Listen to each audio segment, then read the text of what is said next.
Up to 3,000 people who had sat for and passed the teacher recruitment exams reportedly did not get jobs despite more than 7,000 places available, sparking controversy.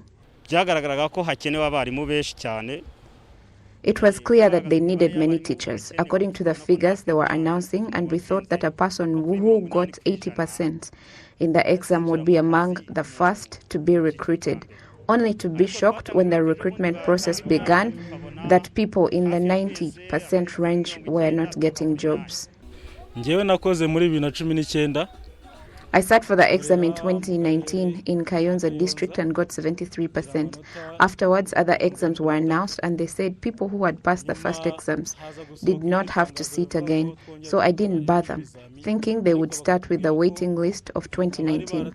However, after the recruitment process began, we found that people who had sat for the exams after us were getting jobs before us, and we wondered why. The debacle resulted in the suspension of 3 top officials at the Rwanda Education Board, and while visiting schools on Tuesday, the Minister of Education said the issue is being dealt with swiftly.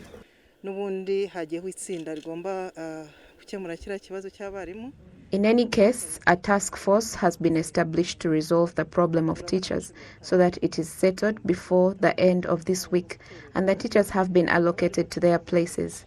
You can see that schools have reopened and we should have teachers, so there has been a delay. We need many teachers, and 7,800 should have got placement by now, yet the deficit stands at around 19,000, even 20,000. Had it been done properly, that first group would have been hired, and that is what is going to be done so that we can move on in the recruitment process and hire the rest. It's going to be done extraordinarily fast. Another issue the ministry has to deal with is complaints from parents that some schools have been hiking fees despite being instructed not to do so, though not all are guilty of this. We have not increased the school fees. We are still trying to, parents are still paying the money they were paying before the COVID-19 pandemic. So the school fees which they were paying before in term 1, that is what they are paying right now.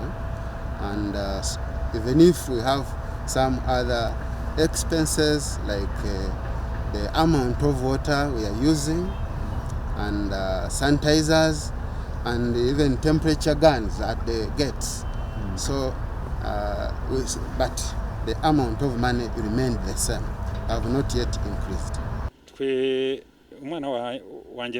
This is the first time my child is coming to study here, and when you compare to the previous school, believe this one is actually cheaper. Dr. Valentin Uwamaria says her ministry is ready to mediate between parents and schools in situations when they do not agree on the fees that should be paid.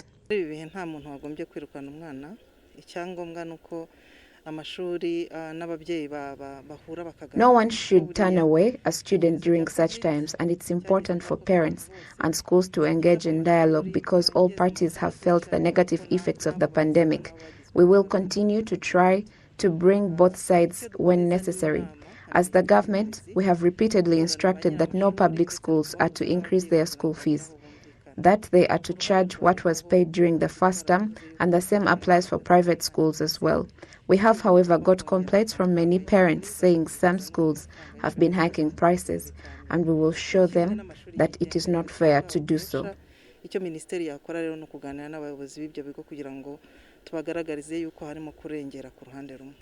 The Ministry of Education says 70% of all students should be back in school, with some apparently thinking that studies do not begin right away, which is false. There is confidence, however, that attendance rates will rapidly improve.